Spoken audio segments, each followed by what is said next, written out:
All right. So thank you once again, Rob, for doing this. I'll just give a brief of who Robert Singerman is. Robert has worked in the music business for over 50 years, since high school, as an entrepreneur, agent, manager, label executive, consultant, producer, founder, venue programmer, music supervisor. So name it. Robert, I've seen all, been there, done all. And so it's a privilege to have him speak to us today on how we can all monetize our lyrics. Robert, for your information, represented for booking and or management iconic artists, including King Sunny Ade, Fela Anikulapo Kuti, Shonra, Manu Dibango, Professor Long Air, ex-Waitresses Rem. You can, James Brown, Susan Vegan, you can just name the list. The list is endless. He helped create US labels for Fetish and Roadrunner and worked in album and TV production. He founded and directed the EU-funded European Music Office USA, the French Music Export Office, North America and Brazil Music. All of that, he has worked in all of those places and founded some of those businesses. He has helped organize trade missions for the US, Canada, France, Brazil, Australia, Quebec in Canada, Spain, Portugal, and many, many countries globally. Robert knew the language of lyrics, even for artists singing in English, and he knew the language of lyrics. So today, we are going to be listening to the lyrics master. Robert is currently the Senior VP International Publishing for Lyric Found, securing agreement for Lyric Found with many international publishing associations, digital rights aggregators, performing rights societies. In Nigeria, we call them collecting societies or CMOs, top domestic publishers globally for licensing legal lyrics and even lyric translations.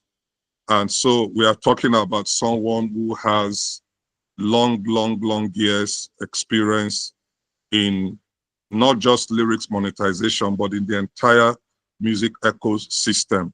So please, without much ado, let's raise our thumbs up for Robert. Just welcome him. Please appreciate Robert, appreciate him. We are privileged to have Robert on this call. So Robert, you are welcome to the PurpleBlue Academy Masterclass on lyrics monetization. And you have the floor right now. Thank you. Thank you very much, Chinedu. That was a nice summary and bio, and gives me lots of good memories. And I still have yet to visit your country. So at some point, I want to get down to Nigeria in person. I'm working that to make sure you come to Nigeria, possibly by next year, before the second cohort is concluded. I'm hoping that you can call. But someone is raising a hand already. I hope. Let me just. Tony. Tony, can you ask your question? Still muted. Hello, Tommy, are you asking a question? No, I'm not. Sorry about that. No problem. Okay. Later. All right. So Rob, you have the floor. Yeah, I hope you all do have questions, by the way, and I'm very happy to answer any questions. Okay, well, looks like Manny's got a question now. Manny. Please, can we put our hands down and ask the question after the lessons, and Rob would be happy to answer your question.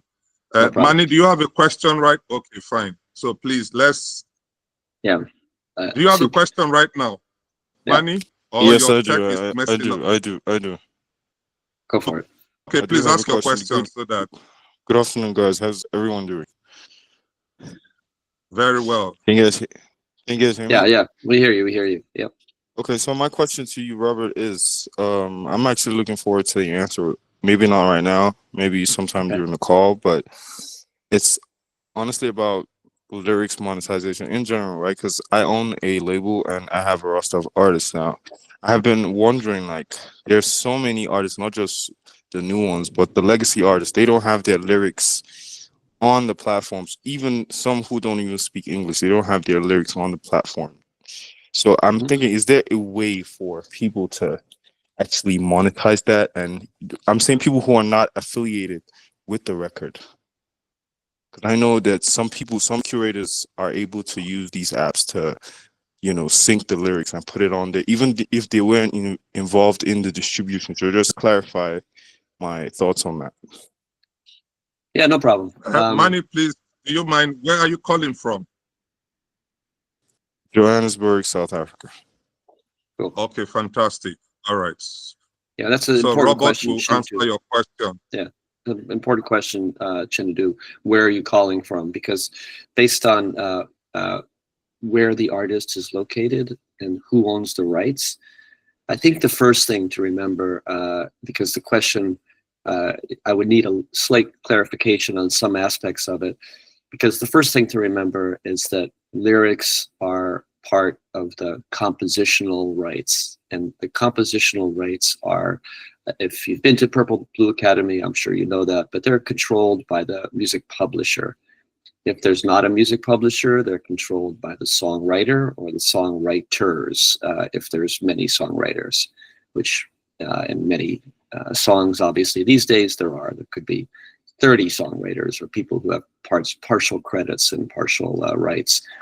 The part of the question that would need clarification is if, as I understood Mandy's question, if you're not associated with the distribution or the release, then you actually do not have the rights to monetize lyrics.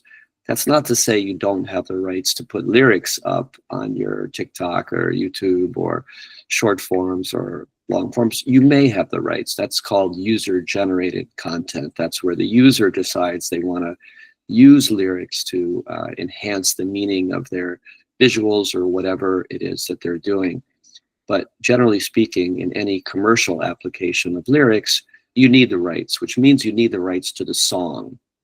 And again, the song is different than the track. The track would be the master rights that you would need the rights for if you're actually getting the music out on other platforms. So anybody who's gone through the Purple Blue Academy probably understands the difference and gets that. But some people who might be on the call might not get that. So I don't want to, assume that people know things or don't know things, because I haven't met you all. And I think before we end, I would like to get an idea of who's on this call because, for example, Manny works with a label in Johannesburg.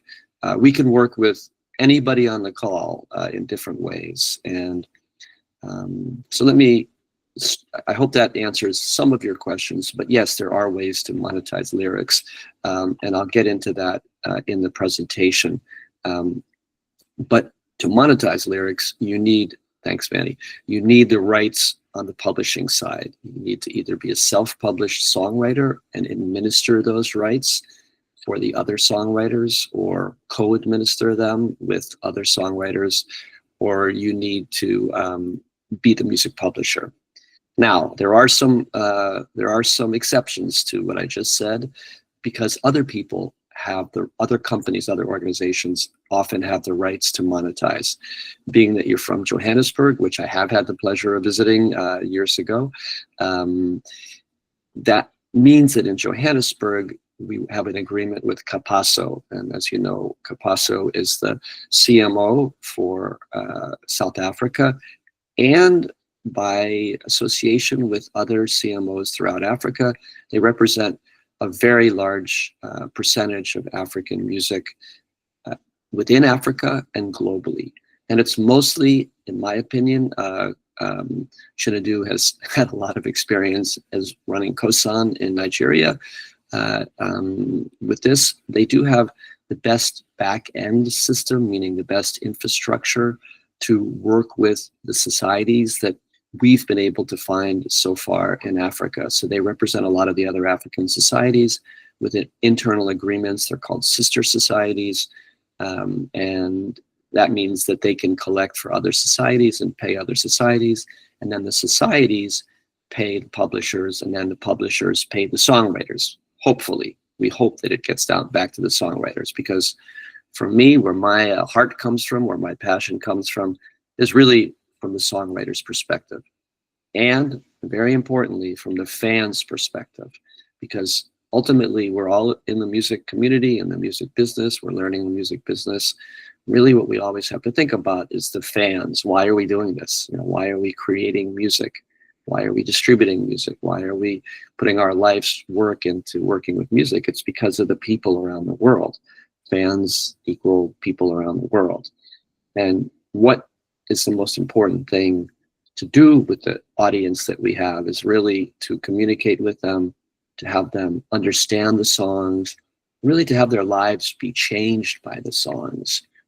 Could be changed in a little moment, a little smile, a little hug to your lover or whatever, your wife, your husband. It could be changed by thinking, wow, that's amazing what he just wrote. Or it could be just a laugh. It could be anything. It could be a dark song, and it could be a song about oppression or poverty or any number of myriad of topics. It could be poetry. But the purpose of a song is really to change your life in little ways or in big ways. And if it's an instrumental song, I love jazz and classical music. Duke Ellington said there's great music and then there's not great music. But so I love instrumental music as well, but it doesn't have the same kind of communication ability, the same kind of power. You listen to instrumental music from a different part of your brain. Literally, if you look at the brain analysis with instrumentation, you can see which parts of the brain are actually flashing when you hear instrumental music or when you hear music with lyrics. The lyric part actually activates a different part of your brain, which is a similar part of your brain to where memory is stored.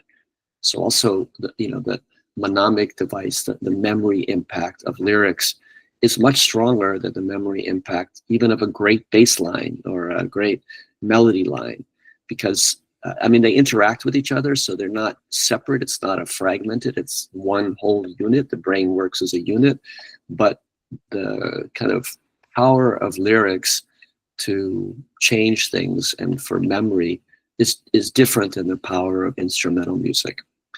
So I grew up learning to read by learning to read the back of album covers. You guys hopefully remember vinyl, and even CDs had liner notes, so you understand the context of the songs. You understand what the songs are about. My parents had a great record collection, and I always give them credit for my my entry into the music business, because I just loved listening to music and listening to records and learning about life and learning about every aspect of life through music, through lyrics. I was learning to read by reading the back of album covers. And they had the things on television when I was a kid. I'm 70 years old. So they had the thing, follow the bouncing ball. And when you follow the bouncing ball, you were learning to read, you were learning to think, you were learning to integrate experiences into your life. You were learning about new things, about new cultures around the world. My parents had African music in their collection. It was before it was called world music, but music from all around the world. So I was lucky. I grew up in a household that had a stereo, or had a nice, we had speakers, we could listen. My parents, loved music and had music around the world. So that brings me to my kind of lyric monetization aspect and story. As Chinadu kindly said, I worked with lots of artists and in lots of capacities. When I was 22, 24, I graduated college. Yeah, so I did concerts in high school, concerts in college, promoted concerts. The first one was to create peace among the high schools. We had 3 high schools and they were fighting, and kind of typical sports hooliganism. People were not happy with the other school for some reason, and the other school won a football game, and they were getting fights and stuff. So anyway, the first concert I did was to create peace among the three high schools, and it was fun and it was great, and I was kind of a momentary hero because all these people came, and it was amazing. We made money. It was a group that was my favorite group that year, and luckily the concert was successful. And all of the people in that group, except for the drummer, had #1 hits later. So it was I guess I had taste from all the records I listened to. So it was called Edgar Winter's White Trash, and actually he was an albino, and his brother was an albino too, Johnny Winter, who's a little bit more famous.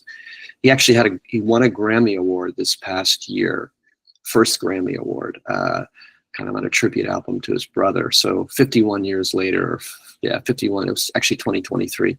He won a Grammy Award 51 years after I promoted him in my high school. But he had #1 records, and so did 3 other members of his band. So the first day of college, I started promoting concerts as well, and we worked with jazz, and we worked with blues, we worked with folk music, we worked with rock and roll, some very famous artists as well in college, artists who are still famous now. So I didn't want to go into it. I wasn't like you guys studying music business. I was just doing what I love to do, bringing great artists to friends and people that I didn't know. And, it was more of a passion and an avocation rather than a vocation. I wasn't trying to be in the music business. I just loved doing it and loved presenting great music to people. So, did something else for a while afterwards, worked with kids actually who were sent by the court, kids who were troubled kids, kids who were in trouble and had tough family situations. So I did that for a while, but I found myself bringing music there as well. And then in 1978, I started in the music business with 2 very different types of music. Avant-garde jazz, some of the best avant-garde jazz artists who are still very famous in that many of them are still alive and doing great music, and then traditional English, Irish, French folk music. So it was 2 completely different genres of music, one very avant-garde and one very traditional, but they're all highly critically acclaimed artists, and I felt really good about bringing that kind of music to the people, partly because in college, the biggest show that I worked on was kind of a disaster. I mean, it wasn't my show, but it was at Chuck Berry's farm, and it was the biggest one-day event of the year in 1974 with the band who had been the backup band for Bob Dylan. You guys probably know the band, huge, very successful artists, and Leon Russell. And Chuck Berry was, on drugs very heavily, and it was kind of, I loved Chuck Berry's music, but Chuck Berry as a person was in a bad state back then. It was really, really tough to see him like that. He had lots of guns around, and it was big, long stories. If you ever want the full story, I can tell you the full stories. But part of and the promoters were also, like many back in those days, they were drug dealers. So a lot of drug money was washed into music business back then, and probably still is. So I hate to say that because I don't want to sound seedy or or take advantage of that. And of course, drugs are debilitating and can be horrible for societies and for people. So I'm not trying to glamorize anything. In fact, that's the reason why I went the other direction and decided not to go into the mainstream music business, because of the seediness and the difficulty of dealing with people who were not necessarily reliable. So anyway, that gets me to when I started in the business, and I was an agent and manager for many different types of artists. The Gypsy Kings were probably one of the most famous, also, and James Brown, and like Chinadu said. But in 2004, I was given the honor and the privilege of running 2 organizations at once. As Chinadu said, the European Music Office, which was a public and private organization funded by the EU mostly, but working with the private companies, the labels and the publishers of Europe to increase their media awareness and sales in the US. At the same time, the gentleman who started that really my mentor in a lot of ways, also started the French Music Export Office before that. And the French Music Export Office was an ongoing concern, an ongoing organization that had been around for a while, whereas the EMO, European Music Office, was more of a startup. And if you guys have been through Chinadu's PurpleBlue Academy, you understand the difference between startups and ongoing operations. So the ongoing operation already had parameters, it had ways of kind of funding and ways of focusing and ways of generating.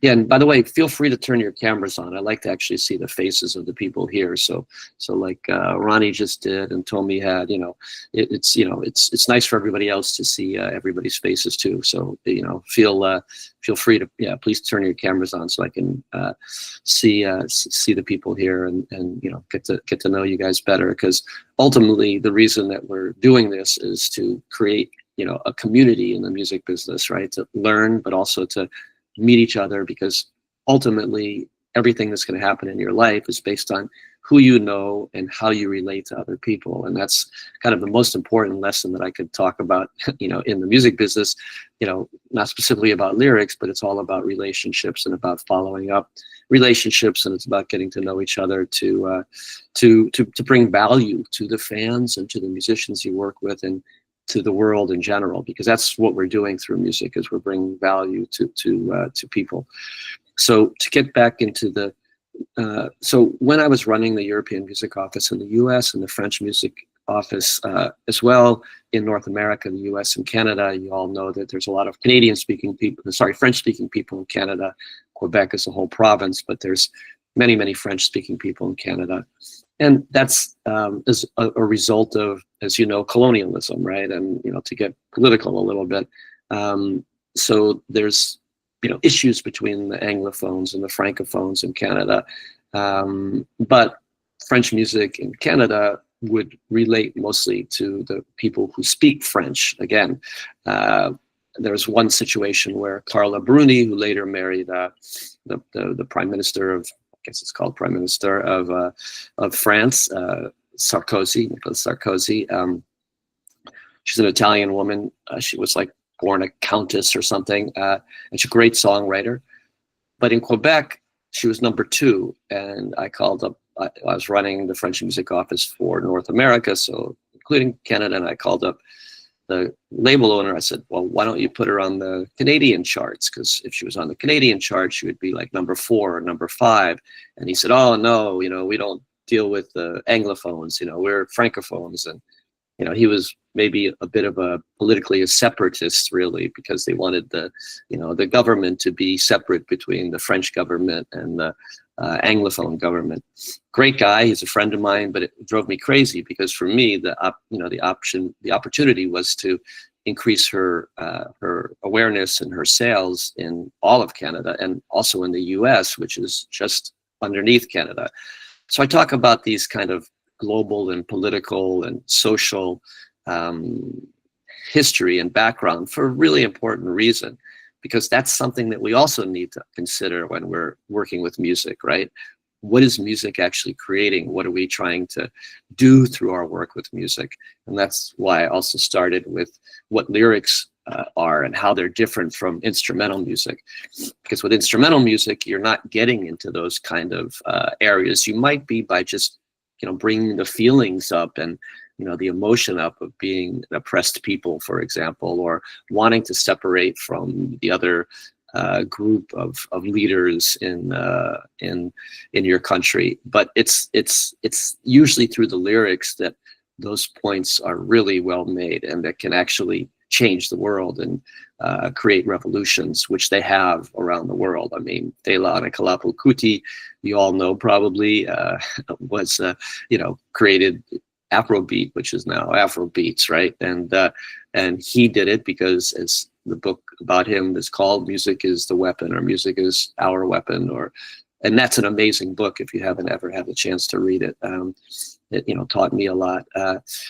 So the idea of lyrics, that's getting into the importance of lyrics again. Lyrics can really change the world and can make things happen. And as one lyricist from a country called Slovenia told me one time, he was a famous artist there. I brought him to America. his name is Ntoko. He said, you know, it's easy to bring down a country, but it's really hard to create a country after it's down. You know, so in various parts of the world, we're in the process of creating new countries. You know, and actually, lyrics can actually help that. Another Portuguese songwriter, Jose Afonso, who we work with now, and we're translating his lyrics around the world. He, in essence, created what was called a Carnation Revolution, and you know, got fascism out of Portugal at the time through these iconic artists there as well. So I don't want to be too political here. It's more of a business class, but I do want to emphasize the importance of lyrics and, really importantly, lyric translations. So back in 2004, when I got these jobs, I said to the people who hired me, guys, if you really want to export music sung in French or in German or in Italian, you need to give music subtitles. You need to have people understand what French music is about. You need to have, you know, because if you're singing in your mother tongues, if you're singing in the different languages of Africa, and I know there's like 3 major languages in Nigeria and many other languages, and I don't know, 13 official languages, I believe, in South Africa.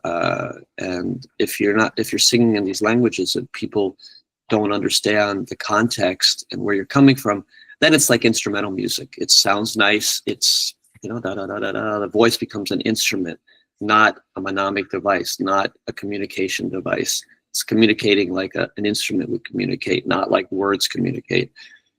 Or translations, and translations are big. I mean, you guys all went through COVID, right? You saw translations of Eminem's 8 Mile, you know, on Netflix, or you saw translations of Squid Games if you're watching TV, or Parasite and the films. And music never had that. So back in 2004, I mean, they did a little bit. Sometimes there would be adaptations of songs in different languages, but an adaptation of a song is very different than a translation.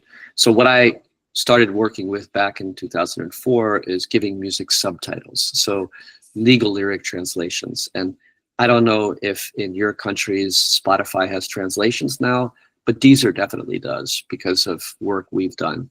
Deezer has lyric translations, not of every song. To answer again Manny's question, these are of the songs that are like the most important songs. By that I mean the most valuable songs. So they're really not the most important songs. They're the songs that are, you know, #1 on down, right? So they're the most popular, they've been promoted the most. It doesn't mean they're the most important songs, because they're definitely not the most important songs to me, because, you know, I'm not a Taylor Swift fan or an Ed Sheeran fan or whatever. I don't really care. I mean, the important songs are songs of artists who are singing really important things, who are changing the world through their lyrics. But if I can't understand them, you know, then I miss the point.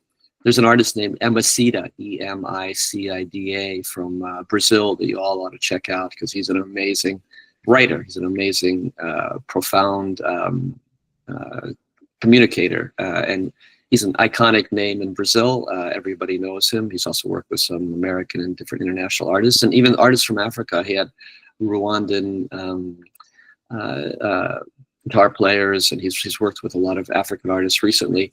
When he went from being more of a hip hop artist to being more of a quote unquote world music artist, really, but really what he is he's a prophet, a poet, you know, like a fela of Brazil. He's actually done a movie called Amor, AMOR, you could check out also, which is all totally subtitled, like movies are, and about the history of really of African music in Brazil, because a lot of it was music, you know, from slavery, right? That was brought over to Brazil. And when he translated his words and his songs from Portuguese to English, it completely changed his whole career. I mean, he went shoom in Europe, you know, way up, because much more people could understand his writing, his songs. And that was just through a conversation, just like this, just like we're having right now, you know, where I spoke to him and his manager about the value of communication. They understood it. They were doing music specifically to communicate and to change things and to make things better for the people that they cared about. You know, they're people, but they also care about people all around the world who are in similar situations. So anyway, that gives you a little bit of the passion and the reason behind what it is that I do. So to get into the business aspects of it, so I started working on giving music subtitles back in 2004. Totally coincidentally, or maybe not coincidentally, because people have ideas about the same time based on what's happening in the world. And what was happening in the world at the time was the internet, right? Was that there was a whole new way of communicating with music and with whole new business model as well of music, which meant global DSPs. Music was more global. And back in 2004, it's only 20 years ago, at the same time, there were companies, only two companies, one that I work with now, Lyric Find. I'm wearing their t-shirt if you want to see the swag. Lyric Find, and there was another company called Grace Note.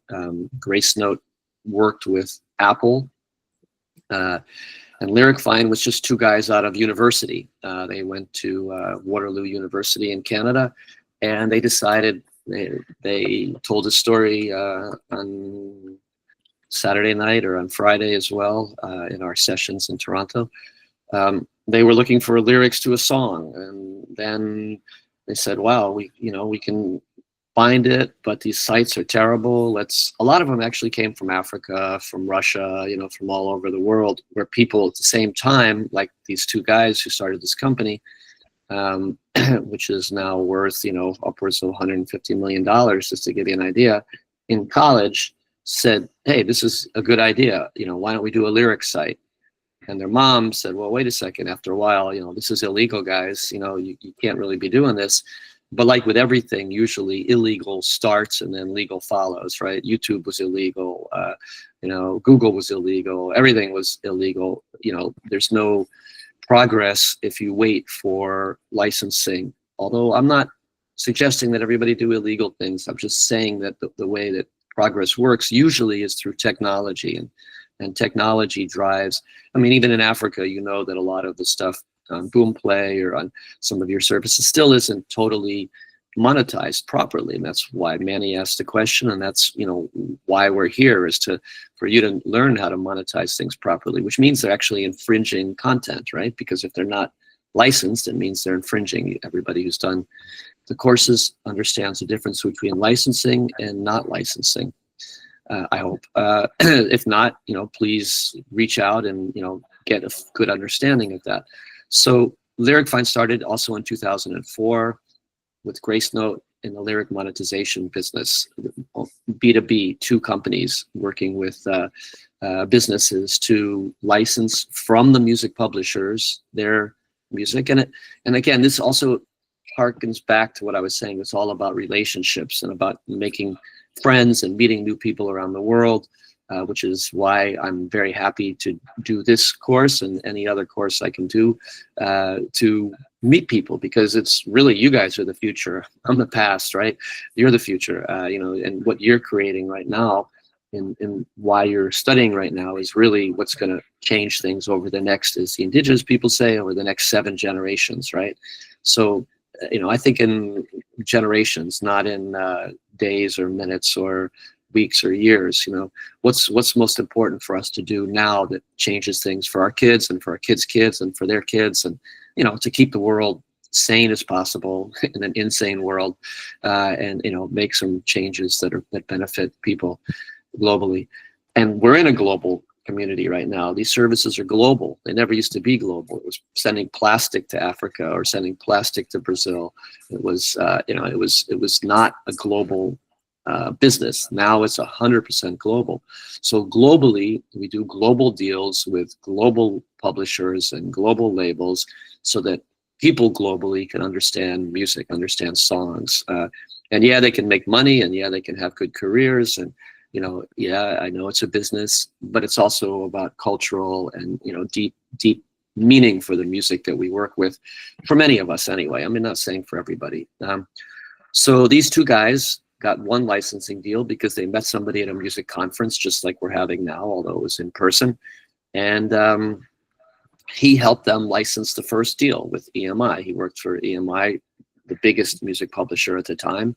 And then they licensed another one, and then they licensed another one, and then they worked with HFA in America, which is, as Chinadu was saying, the introduction to CMO, a collective management organization for mechanical rights. And after they licensed Harry Fox, it's called, they had an opt-in, and they allowed all the music publishers of America to check a box and to represent, to have their lyrics represented by LyricFind. So when LyricFind aggregates the lyrics and sends the lyrics to the DSPs or to even companies like a lyric speaker when the lyric shows, or a language learning app where you use music to help learn the language, because music really helps learn languages, or to my favorite new one is a hospital that has music piped in, and when the lyrics can be shown like on video screens, we license the lyrics. So it's people who might not remember their name, literally, they have Alzheimer's or dementia, but then they see and they can read a song, and all of a sudden it brings them to life again, because they're remembering a song, which is deeper memory than words, you know. So they, you know, and songs are for healing as well, and lyrics are often for healing too. So they curate the music. They don't necessarily want death metal, you know, in the hospitals, but you know, even for some hospitals, death metal might help people heal. I don't know, or the lyrics to death metal. And it's a funny story. The friend of mine who went on to manage Metallica, he said, you know, even with metal, if the band doesn't have something to say, I don't want to work with them. You know, they have to have something to say, meaning their lyrics have to be powerful. And I think I would recommend for all of you in the music business, or, you know, aspiring, look for artists who have something to say. You know, look for artists who have meaningful lyrics. And then if they're singing in your language, then make sure, you know, your native tongue, not English necessarily, then make sure that at least it's into English. So that most of the world, well, maybe less than half of the world, can understand English as a first language. So anyway, I've been working to give music subtitles for 20 years, and the two companies that were in that business of monetizing lyrics online was called Grace Note and LyricFind. LyricFind later bought the lyric business of Grace Note, so LyricFind was the one company that did it. And then another company called Music Match, which you guys probably know, monetize the lyrics on Spotify and some of the other platforms that we don't right now. So right now there's only two companies that monetize lyrics in a business-to-business level. There's LyricFind and there's Music Match. There's also Genius, which used to be called Rap Genius, which you guys probably know, also monetizes lyrics, but on a business-to-consumer level, not business-to-business. The big difference between a business to consumer level, which means it has to be on the Genius platform, or on business to business, which means like we work with Deezer, we work with Google search. You know, search, the #1 search term ever has been lyrics. So somebody's name, lyrics, #1 search term. So if you think about how much the internet is worth, and you think about how much the #1 search term is worth, you have an idea of what the lyrics business is worth or can be worth, especially with localization, which means subtitles. You might have read, if you guys read the trades, glocalization, this new merger of the words globalization and localization. And I always used to say there's no globalization without localization. Like if you're not dealing with the local people in the community, in the country, in the language that, you know, that can understand what it is, how can you globalize if people can't understand? So no globalization without localization. Now we've kind of created this mixture. Might have been me that said it first, I don't know, but we've been, you know, talking about this glocalization now. Will Page, who was an analyst at Spotify, you can look it up, localization. It also talks about the importance of domestic music in each territory. Now that we're global services, you guys have the, you know, the privilege and the power, because your local language and your local music is powerful in Nigeria, and it's a big part of the market. And even if the globalists, you know, the major labels have been shoving music down our heads, our ear pipes for years because of business, You have the power to listen to the music that you want to listen to on those global services, and to actually put the music that you love. And that's one of the reasons why Afrobeats has done so well around the world. And it's not called Afrobeat anymore. It's called Afrobeats. It's not exactly the music that Fela created, but it's African, and it has different.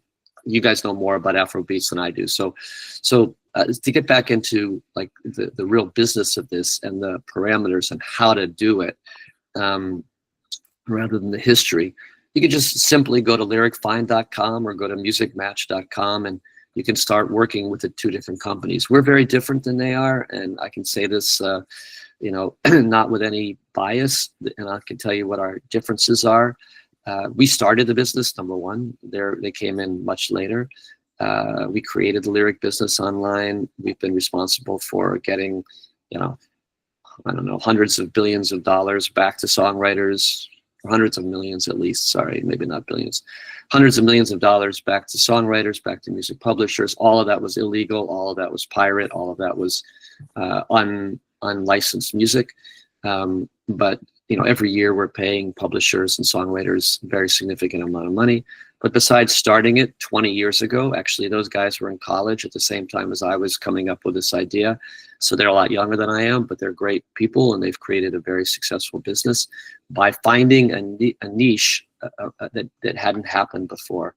So in Nigeria right now, you can monetize your music through Capasso, and Capasso does have the rights to collect lyric royalties.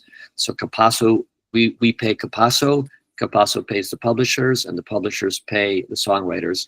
And we can pay Capasso because the African music that we've licensed, if we have the lyrics, so that's really important, if we have the lyrics, that we can put them on the services, and then we charge the services for every exhibition of the lyrics, and every exhibition of the lyrics results in some money going to us. We split that money with Capasso. Capasso takes their percentage and pays Kosan, hopefully, that's the way it's supposed to go, and Kosan pays you guys, the publishers and the songwriters.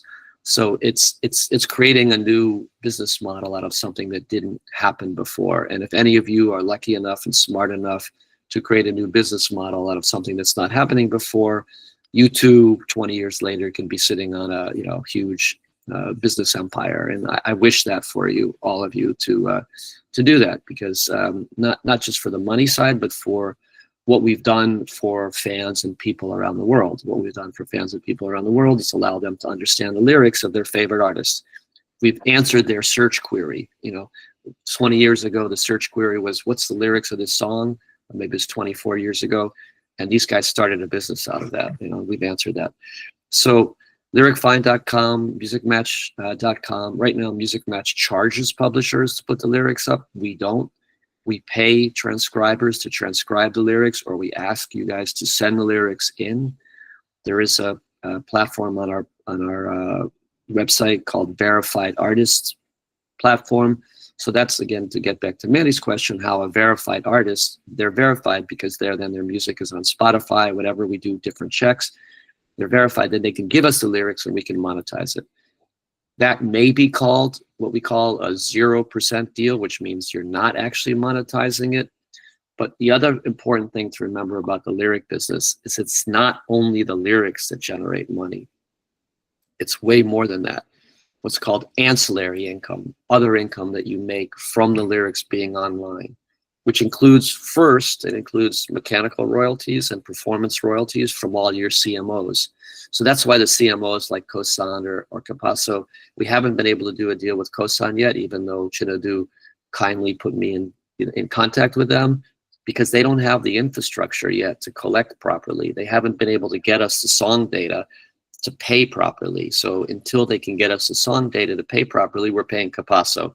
And hopefully Capasso is paying Kosan, and that gets back to the Nigerian artists. I say hopefully because there is a lot of, we call it breakage in the music world, where things are not paid properly. And that gets back to the most important lesson also here might be metadata. Make sure that your metadata is clean and clear and that they can find you to pay you, because if they can't find you to pay you, they're never gonna pay you. So if you're with BMI, that's a performance right organization, and we don't license BMI because it's not it's not the mechanical side, which is really the side we need. We license Harry Fox in America. So if you're with BMI, it then depends on your publisher, because if your publisher has a deal with us, that's the other thing is, okay, the verified artist program is a 0% deal, but with Lyric Find, you can also have a publishing deal. That's my job, is to make deals with you guys. That's my job, right? It's my job is to, if you have publishing or if you're a songwriter, that's my job, is to make contracts with you, to pay you, to license, you know, your music, to get your lyrics on 150 platforms. That's about the number of our clients.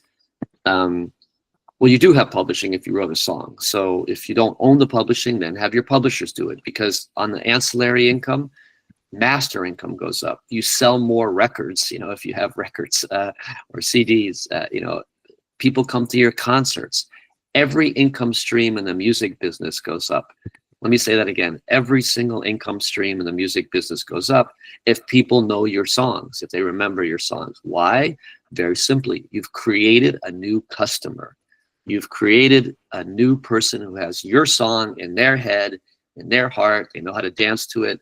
They laugh, they sing, karaoke goes up, music synchronization goes up, people come to your concerts more, your master income goes up, your sales go up, your listens go up. Because remember, we're dealing in listens now, not so much sales. That's why I have to laugh at myself when I say sales. Okay, you can sell CDs or vinyl at concerts or whatever, but you know, it's listens. So every listen has a component of a performance right as well, performance and mechanical. So both the performance and the mechanicals go up when the lyrics are exhibited on a platform. And that's something that Boomplay and Madundo and the other African services really have to understand, is, and they do understand, that they're making more money. Same thing with subtitles. Why? Because then you're talking to a much bigger audience. If you're singing, you know, in African languages that are smaller than English, then, you know, you have an opportunity to translate just into one language, English. And that's why there's a lot of Afro beats that's in, you know, native languages, they're African languages, and English. Same thing. BTS had 3 songs in English in their top, you know, 10 of global charts. They also sang in Korean, obviously, and in Japanese. The Asians understand the value of lyric translations more than anybody else in the world. Why? Because in Asia, in Japan, and in Korea, they always translated music from Africa, music from America, music from Portugal and Brazil into Japanese or Korean, so that their audiences could understand the songs, and so that their cultures wouldn't only be speaking English, you know, so their languages would remain strong.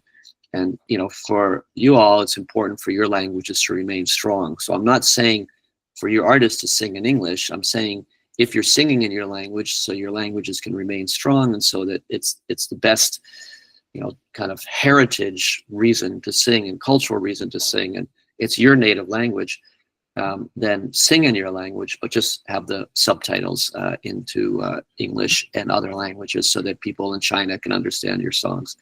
So it's really simple in terms of, I mean, I can show you a quick PowerPoint. I think we have, if this works, I'm sorry, I'm not a digital native, so forgive me if this PowerPoint doesn't work, but I'm happy to send it to Chinadu and he can send it around. You know, actually, you know, maybe I'm not going to show you the PowerPoint because we have only a few more minutes to questions.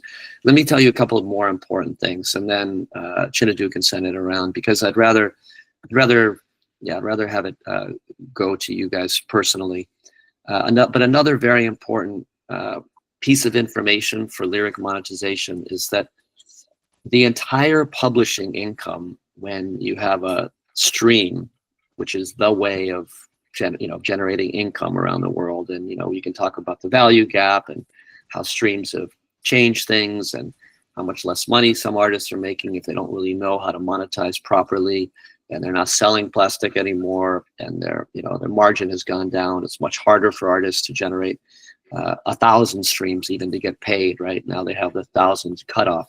So, but the stream income, the per stream income doubles, multiplied times 2. The whole publisher share, not including the master's share, the publisher share. The master share is usually about 70-30, I believe. So the 30% goes up to 60%, of the income. The whole publisher share, performance and mechanicals, doubles when it's on a streaming service. When it's on a free service, like ad-supported service, like YouTube, it multiplied times 400% up for the entire publishing revenues. So that's when a lyric is exhibited. It's not for all music, because sometimes you listen to music and you're not watching a screen, right? You're working, you're doing your day, and you're not watching a screen at the same time. But when a lyric is exhibited, it goes up 2 times or 4 times. Really important distinction and really important income source. So all the major publishers and the big companies know that. I'm here to teach you that so that you understand the value of it. So that means even master income goes up 10%. The master side for the track goes up 10%. If you get a sync, I'm involved in one sync from a 1995 track that was on Beyonce's house music album before the country album called Pure Honey. It was a $1.7 million sync. I didn't have the whole thing, but 5% on each side because they sampled an artist that we worked with back in the day. That's a lot of money. $1.8 million is a life-changing event for anybody. Even 5% of it is a lot of money. So syncs go up. Why do syncs go up? Because music supervisors and directors are looking for lyrics, might be even in your language, that your native language, that goes along with a film that shows the point of the film. Shinadu said, I music supervised. I did music supervise movies. It was always about the lyrics. The lyrics were kind of a reflection on what was happening on the screen. So they're searching just like we search for lyrics on Google search. And if your lyrics aren't with us or Music Match or both, because those deals are non-exclusive, very important point. For you to be on Spotify right now, it has to be Music Match. For you to be on Deezer right now, it has to be us. So, but with Amazon Music and YouTube Music, we both service them, which is really how it should be. We should both be servicing them. And remember, we don't have all the lyrics. We have about 14 million lyrics. Music Match has about the same. There's 100 million songs on Spotify. So we might not have your lyrics. So if you get us your lyrics, they will make more money. They will make more fans. It's undeniable. And we have a cutoff point of $100. So it takes a lot of streams, as you know, to make $100, right? So even if we're doubling the publisher share, it takes a lot of streams. So if you go through Capasso, though, or Kosan, or a digital rights aggregator, and there's another one, the distributors are also working with it. So we have a deal with DistroKid, and DistroKid does represent lyric exhibition rights. So if you guys have a deal with DistroKid, you're getting your lyric money from DistroKid. They're sending us your lyrics. If you send them to DistroKid, DistroKid has sent us 2 million lyrics. So out of those 12 or 14 millions, like a bunch of them come from DistroKid.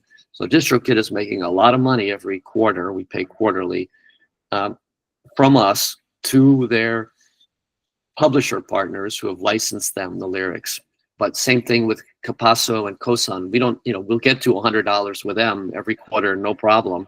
So even if it's $10 that's supposed to go to you, or $1, I want you to get it. So go through a digital rights aggregator, and even if you send us your lyrics on our site, let them know that you're collecting through Kosan, through Capasso, if you are. I know Manny is through BMI, but on the publishing side, on the mechanical side, I hope you have somebody collecting your mechanicals, because if it's BMI, they're not collecting your mechanicals. They're only collecting your performance rights.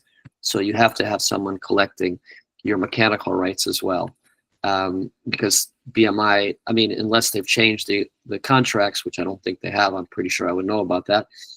It's a performance rights society. So that's performance royalties alone, not, so lyric royalties are part of the mechanical side rather than the performing side. But we collect on both from the DSPs, because the DSPs pay both performance rights and mechanical rights to the CMOs. Well, it depends, Manny, on who your distributor is. I mean, if you are a member of COSAN, if your songwriters are a member of COSAN, they should be getting their rights through Capasso, should be getting their rights through us. But if we don't have the lyrics, you're not making money anyway. So it's a moot question unless we have the lyrics, and Music Match has the lyrics. And unless you're, you know, top 200, top 500, right now we're getting data of the top 100,000 global songs. And, you know, we're very interested in putting all the top 100,000 into our database, because that's where the most money is. Remember, Lyric Find and Music Match are businesses as well, right? So we want to make as much money as we can. But for me, my heart is with you guys. You know, it's with making sure that you make money too, not just Ed Sheeran and Taylor Swift. They have enough money, you know, they don't really. But for you guys, it can be life-changing. One sync that you get from your lyrics online can be life-changing, right? For your artists and for you. Centric Music, we pay Centric Music. Thanks for asking that question, Stash. We pay Song Trust, but still you have to get us your lyrics. If you probably haven't given Centric your lyrics. Centric was recently bought by Believe. If you've been giving your Believe your lyrics, we probably have your lyrics, or we may have your lyrics from Believe. Song Trust works with CD Baby. We don't get lyrics from CD Baby. Symphonic we get lyrics from. The Orchard we get lyrics from. So distributors sometimes, you know, we're trying to get lyrics from distributors as much as possible. I think it's kind of, let me break a little bit for questions, and then I can talk about this for hours, but I have a 9:30 meeting also. Yeah, our company can work directly with us, Ronnie, by going to lyricfind.com and following the instructions there. And if you have problems, hit me up, you know, Robert at Lyricfind, but work through the website.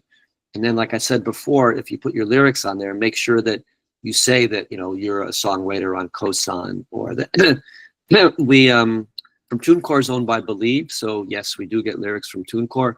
If you've given your lyrics to TuneCore, you know, again, they don't have your lyrics, we don't get them, right? But if you've given your lyrics from TuneCore, which is owned by Believe.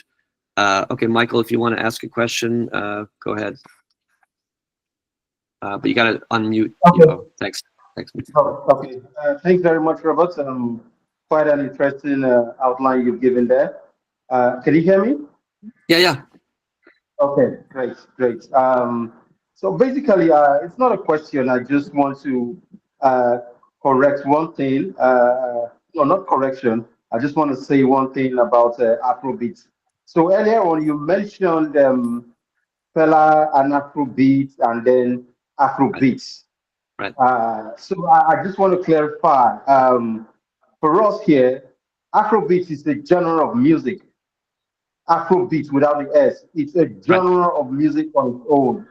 Right. And it wasn't particularly created by Fela. Fela just made it popular and enhanced it. So a lot of people know, oh, Fela with Afrobeat. Before then, we had some other artists like Orlando Julius and the rest of them who actually started playing Afrobeat in the early 60s. Yes. Okay. And then what we have as Afrobeat today is actually a beat, not a genre of music. It's a combination of African beats. Right. That's why it's called Afrobeats.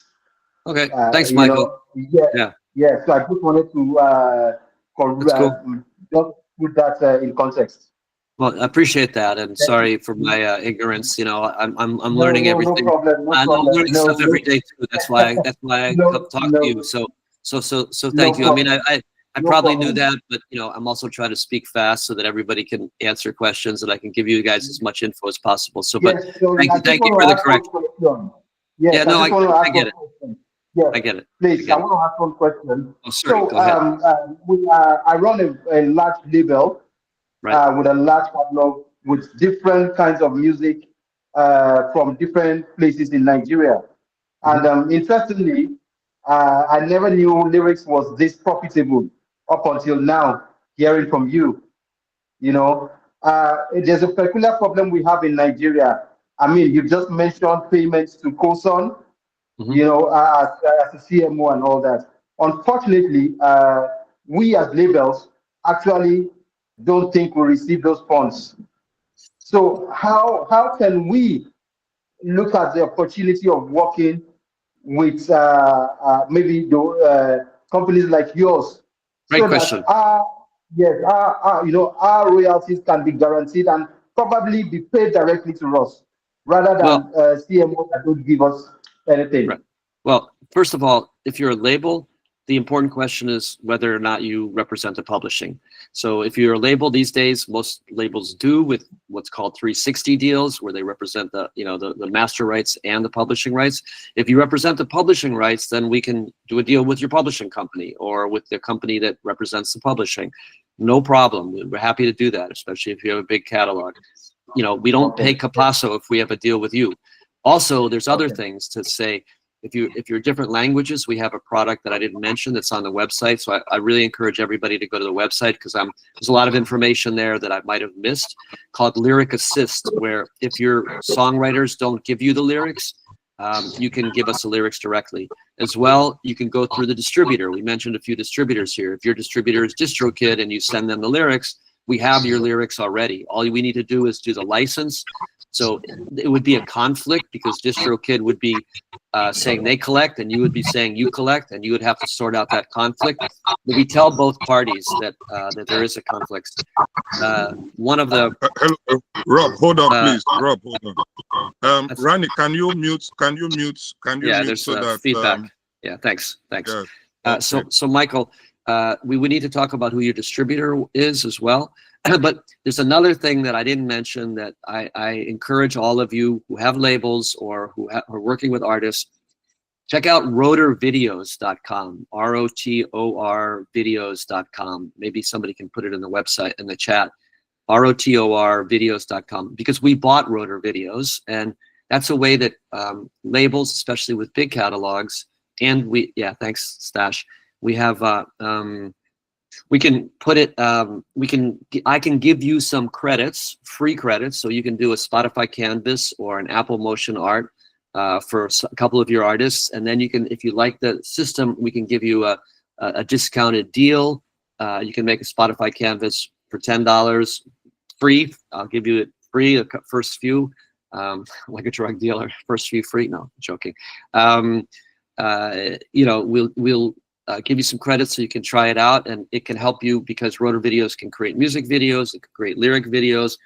For your catalog, Michael, if you have a big catalog, we also have a platform on lyric videos where you can create lyric videos of every single one of your songs, if you wanted to, at a scalable level in like 19 seconds with the album cover artwork and with your lyrics. We have to have your lyrics first. So that's another whole product that we've created to help you monetize your lyrics and your music. Rotor Videos. So hit me up, robert@lyricfind.com, and I can put credits in your account. You have to tell me your email that you registered under. You have to register first, and we can dump some credits into your account, so you can play with it, and you can make short form videos, long form videos, Spotify Canvases, album motion art on Apple, make different things to help you sell your music. Okay, Stash, maybe, I think that's the you question. Maybe unmute Stash, should I do? Okay, so I wanted to ask, I manage a very big catalog with over, off the top of my head, I can say over 15,000 songs there in Ghana. Right. And I can say I have access to 80% of the artists that I manage. I have access to their publishing as well, and I checked on Lyrics Find. I realized their songs are already there. But here lies the case: in Ghana here, we depend on Gamro and Musica for our royalties, and to be honest with you, the royalties is not forthcoming, and I don't know if do a direct deal for all the stuff that you publish. Simply do a direct deal. I mean, one thing is complaining about stuff. Another thing is learning and doing agreements, right? So, for us, it's really important, the Capasso relationship, because, we do cover and they do hopefully pay, and hopefully they pay Gamro, and hopefully Gamro, that's why I said hopefully a lot of times, because maybe they don't, right? And maybe it's because of the metadata, and maybe they don't have you're listed in the right way as at Gamro or at, but if you claim the publishing and then it becomes a conflict, then the two parties have to work out the conflict. Well, remember, if we don't have your lyrics in the first place, it's all moot point. It doesn't matter because we're not monetizing your lyrics, right? So the important thing is get us your lyrics, and again, through the distributor, you can do it with certain distributors. You can ask to deal with Lyric Find, get us your lyrics, and then claim the publishing if you're the publisher. If you're not the publisher, then you shouldn't claim the publishing because we don't want to create a problem with one of our authorized, collection ways. But if you're the publisher, you can claim the publishing. And if you're not the publisher and you're still the master owner or you're the manager or whatever, it's still important to make sure that the lyrics are with us. So that's why on our website, you can add the lyrics in. And again, we don't charge for that. Music Match does, Music Match is charging now, Music Match Pro. For us, we want to pay you. We don't want to charge you money for it. And remember, even if your stuff is on Spotify now, the Music Match is put on, then they're infringing, right? If you haven't given them a license or Capasso hasn't given them a license.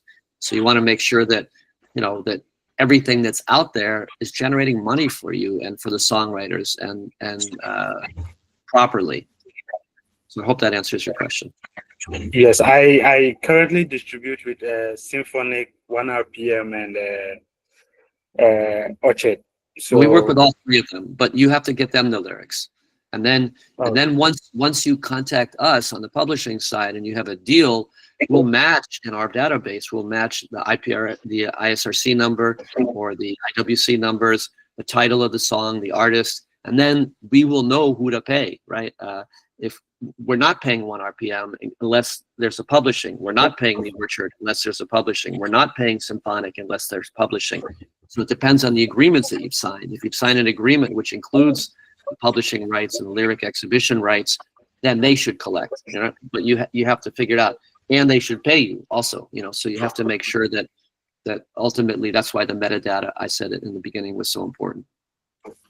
So, are you done with your question? We have two more other hands because we're running out of time. Just in case I have a PRS doing my publishing, does that? No, PRS is not really doing your publishing. They're doing your performing rights. Again, with PRS in the UK, we have a deal with PMLL, which is the Printed Media Licensing Company. So if you go through PMLL, which I highly doubt, it's mostly UK companies, and there's only a handful, I don't know, 40 or 50 of them. But no, PRS, it's like BMI question. It's the same. It's a performing rights society. They're not collecting mechanicals, probably. Or if they do, then you should talk to PRS Core Collective. And if they're collecting on your mechanical rights, then Core Collective could do a deal with us. But they haven't yet. So we don't have an agreement with PRS. What of the MLC? I don't know. Do you want to go to another Tommy or whoever? I think we need to take two more questions from two other questions from Tommy, Rani, and Ife. Please, can we be quick with our questions? Okay, hi. Thank you so much for your session. I think my question is more of, from everything you said, is mostly also publishing. But what I've noticed now is with a lot of TikTok videos, I'm seeing like lyrics videos, and that is also generating some sort of content. Do the artists or the labels make money from that? Because I also know it's a marketing tool. It's a good question. A great question. So with TikTok, we had a deal with TikTok Music, which just closed down because they weren't able to compete with YouTube Music or with Apple Music or with Amazon Music. We're hoping to have a deal with TikTok Music. And right now, no, we're not actually collecting income from TikTok. That's hopefully going to change because once we work with TikTok Music, we have a good relationship with TikTok. And hopefully TikTok will be paying properly in some capacity through us. So hopefully, right now you have to think about it as a marketing tool. And like I said, lyrics are really good marketing. So even if you're not getting paid for lyrics, it's important for you to get your lyrics out there. Okay, maybe Rani, do you want to ask a question? Maybe Chinadu, could you unmute Rani?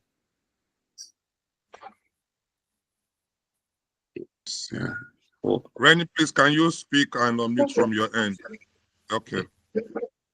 Okay, probably. Thank you for the time and the opportunity to speak.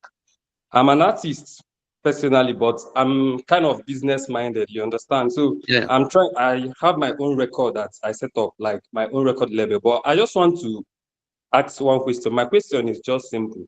Do your company offer distribution and No. publishing with relics and all those? Like you have everything in one. Sorry, we do offer distribution of lyrics. We don't offer distribution of music. Sorry, it's the the music distributors are distributing your music to all their sales platforms, but we offer distribution of the lyrics. That's really what we are. We're digital rights aggregator, and then we're sending the lyrics out. So if you go to lyricfind.com and you read through it, I'm sure you'll be able to understand what it is and how we do it. But get us your lyrics, and then tell us who your distributor is, and then make sure that if you're an artist, you have your metadata properly represented, and that you know what publishing is about. So I think it's great that you're business minded. I wish more artists were business minded, and they need to learn how to collect the money, because if you want to stay in the business, you have to know what you're doing. So that's why, PurpleBlue Academy is actually a great source of information for companies like Michael's or Stash, who have big catalogs, or an artist who is trying to make a living in this marketplace. So thanks for your question. But Okay, thank you. yeah, and you guys don't have to thank me anymore. Just ask the question and we'll roll, because I don't want to miss any questions. Effect, can you ask a question? Hi, Robert. Good afternoon. So my question is this. So say I'm a PR, trying to bring so many artists to Lyric Find. How do I benefit? Because if the artist now is distributed by a label already and already has like 100% distribution deal with the label. So if I'm bringing somebody to Lyric Find, how do you benefit as trying to create a business for myself? Well, first you have to have the publishing rights, and like I said, even if it's 0% and you don't make any money on it, if you're on the label side, the manager side, the artist side, any other side, it's really important to have your lyrics online. If I haven't made that clear, and lyric translations as well. We also do translations. So Deezer has lyric translations, Spotify has lyric translations, Apple and Amazon are going to have lyric translations soon. So it's very important in whatever capacity you're operating with in the music business, whether you're a musician, whether you're a big label, but get your lyrics to us, monetize your lyrics, because remember, ancillary income, you can get a sync and it can change your life. But if you want to make money specifically on lyric exhibition, you have to be representing the publishing, or you have to be a self-published songwriter, or you need to be an aggregator of digital lyric rights. And if you're talking about, if you said you were a PRO, like a CMO, like Kosan, if you work at Kosan, then get Kosan to make sure that they can get their song data to us, so we can pay Kosan directly, rather than having Kosan have to get their money from Capasso. It takes longer, and there's usually another commission. So it's less money at the end of the day. I mean, I would love to pay Kosan directly, if we can clarify their song data so we can pay them, because we need the song data to match to pay you, right? So we need to know who wrote the song, the writers' names, the territories that you have the rights in. We have to have clear metadata to be able to pay properly. And, we're in the business to pay properly. Our competitor, not so much. We really want to pay you. That's why, like I said, I take every invitation to speak to people like you around the world, because I want to make sure you guys know more about it. Remember, it's a new business. It's only 20 years old, right? And we're changing every day. We bought Rotor Videos last year. Lyric Assist, the tool, the AI. You guys know all about AI. I'm sure you're reading about AI. AI makes our life easier because we can get translations at a lower price. We can monetize translations. We can still put your lyrics online. Lyric Assist is for Stash and for Michael and for Manny. You have big catalogs. You guys might not be able to get your songs from your songwriters. So use our tool. It's a free tool, Lyric Assist, where you can verify the lyrics that come from AI much cheaper, quicker. Pay somebody to verify the lyrics and then sort it out. So yeah, so make sure that you go to lyricfind.com, check it out. Ask me any questions later. I'm Robert at Lyricfind. I'll answer your questions. I promise. It might take me a while if I'm traveling or whatever. So don't give up if it's the first time and I haven't answered. Ask again. Be polite, and I'll answer your questions. All right. So Rob, thank you. So if there are any other outstanding questions, please post your questions on the WhatsApp chat group, and we'll ensure that your questions are passed to Rob, and once he answers them, we'll send them to you. And if you want to connect with him directly, please, we'll drop his email on the chats so that you can reach him directly. Rob, please, before you go, I want you to speak about briefly the services you offer. You've mentioned Roto videos. Sorry, hang on just one sec.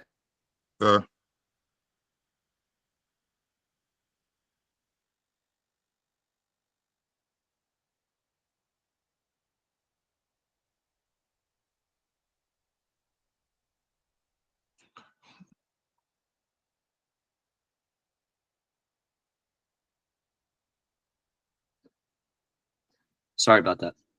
Okay, no problem. No, I was just saying that I know LyricsFind has other services apart from Roto Video and all of that. You want to just mention some of the things that you do within your businesses so that if our audience need to reach out to you, they know how to reach out in terms of the services that you provide. You've just mentioned one, the Roto Video. So is there other services? Yeah, Lyric Assist. Yeah. Lyric Assist is the AI service. There's also a service called Lyric IQ.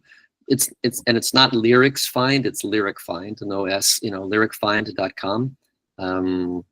Lyricfind.com, and just read the whole thing. You'll be able to go through it in less than half an hour, I promise you. Maybe a lot less. Lyric Find. There you go. Just check, go to the website. So Lyric IQ, basically that's for syncs or for playlisting, which is very important these days, obviously. What we can do is analyze your lyrics at scale if they're in English. Right now we can do English and Spanish. So that's basically if a sync supervisor, music supervisor wants to find a song about breaking up, or find a song about Nigeria, or find a song about oppression, or find a song about whatever. We analyze the lyric themes at scale with the Dalai Lama's emotional context, whether it's very sad or happy, what it's about. And for a sync company looking to place their music on advertising or television or films, it's really good. Or for playlisting, it's really good. If you want to do a thematic playlisting about a particular subject. So that's called Lyric IQ. Lyric Assist, again, is AI lyric transcription, and then we're adding translations to that as well. You can also add your lyrics right on lyrics/lyricfind.com. Lyrics/lyricfind.com, and you can kind of search most of our database on there. I mean, I don't think we have 12 million songs on there, but maybe we have, the top 250,000. People can also, if we make mistakes on the lyric transcriptions, you can correct the mistakes. You can also block the lyrics. You can say, I don't want this lyric. If you're the publisher, you can block the lyrics. So there's a lot of different things we can do. Before we get off, I'd also like you to take a look at the new top-level domain .music, because I'm a partner in .music also. It's not Lyric Find. It's not specifically about lyrics, but .music will have so your name .music or your company's name .music. It's available to the public right now, but if you have a name that you want to emphasize, it's more expensive than a .com for the first year, but it's for the music community. So Taylor Swift and Spotify and lots of stars have bought their .music already. And if you have a name that is that you have a trademark on, you might want to check out .music because it's real estate. And once it's gone, not for cyber squatting, because you have to really use that name. We don't allow cyber squatting, but like if Young Ancients .music or Young Ancients Records .music or Apprise Music and Media.music. It's important to be within that music community. That's just another company that I'm a partner in that's really changing the game, which, it's something that you should know about.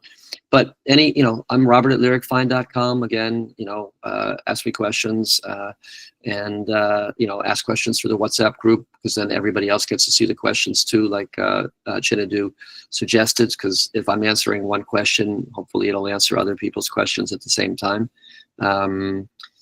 And yeah, if there's anything else that you wanted me to say in the last 4 minutes, Chinadu? Okay. Thank you very much, Rob. Thank you very, very much. Like we said, we will continue the conversation on the WhatsApp group. But before we leave, I want to bring on board the admin for the academy to give us some announcement concerning the second cohort. For those of us that are interested in registering for the second cohort. But before then, I want to say a big thank you to Rob for this. This has been insightful. And I will connect you with Michael, because Michael works for a company called Premier Records, which is the oldest indigenous recording company in Nigeria. They are 62 years old. They have a large catalog. Yes, they have large catalogs both for recorded music and music publishing. So I think I will connect both of you to that. So yeah, Kosi, if you're on this call, please, can you give your announcement on the second cohort? Okay. Hi everyone, can you hear me? A little bit, you have to louder. Can you hear me better now? Yeah, I think yes, you can go ahead. I think I can't even hear anyone. I'm coming. Oh, I can hear you. Okay, what about now? Is it clear now? I can hear you. Okay. Thank you, everyone. Thank you, Rob. Like, I was looking forward to hosting you today, but Nigeria happened, and I really wanted to host you today, Rob. I've been looking forward to this session, and I am glad that my boss did justice to it. So thank you so much, Rob.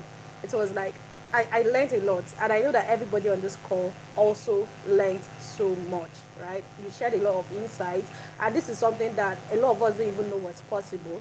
But hearing from you, I guess there's a lot of hope to everyone here, both in the publishing side, both the artists who are here, and yeah, those who joined just to know, oh, is it really possible to monetize lyrics? Thank you, everyone, for joining.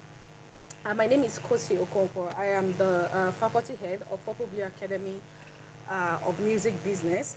And I am glad, I'm very excited to announce the upcoming cohort. We've just rounded up with one of the this year's cohorts of the Essentials of Music Business. And we have another cohort coming up by March 1st. Another cohort resumes March 1st. And I promise you, is a session that you wouldn't want to miss. We have some of our old students who are here who would testify to, the how great the sessions are. We have this cohort hosts experts, like experts from the music industry from across the globe. People who have been in the music business, who are able to share great insight, share the real insights of what is happening in the music business. So if you want to properly immerse yourself into the music business, learn all there is to learn, I promise you that you need to be part of this coming cohort. And like I said, the cohort is coming up on the 1st of March, but we have started this cohort. We have 10 modules, and it's going to run for about 3 to 4 months.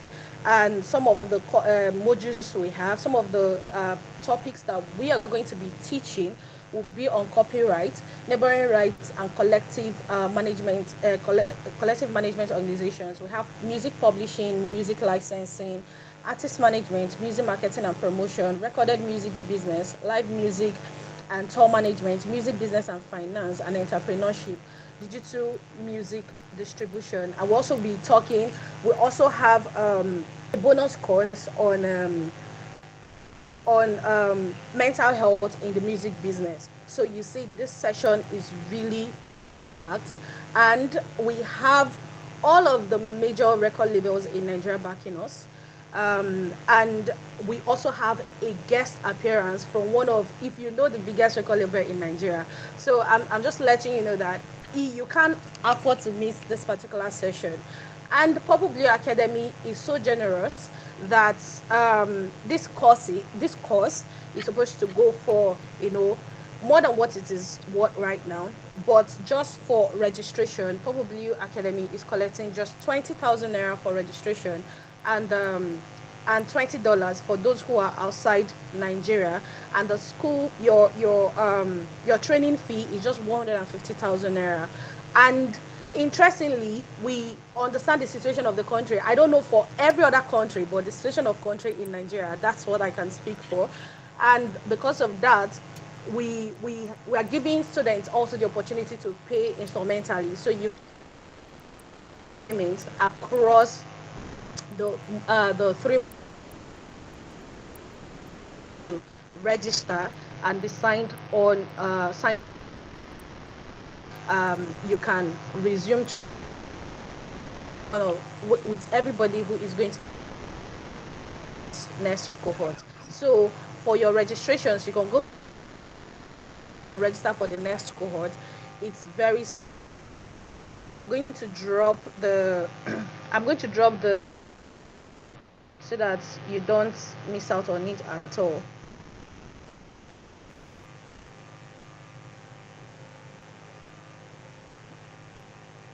And if you have further question, you can contact us through the link to ask your question. But I promise you, you would not want to miss this session. Okay, so thank you everyone for joining. If you have further questions, we are in the group chat, and we're looking forward to other master classes. We have another master class coming up January. We have another one coming up February, and it's all in topics that you don't even know exist, and all of that, and you're going to be learning a lot. One thing about PurpleBlue Academy of Music Business is that we share insights. We're here to to blow your mind, and we always deliver, right? We give you the best, we bring the best, and we have the best. Please, if you've not even, that's the founder of PurpleBlue Academy of Music Business. That is one of the best music business gurus in Africa, right? So you are under the right umbrella, if I would say that. So please do well to register for this coming cohort if you really, really want to get better in the business of music. Thank you, everyone, and see you next month for the second masterclass.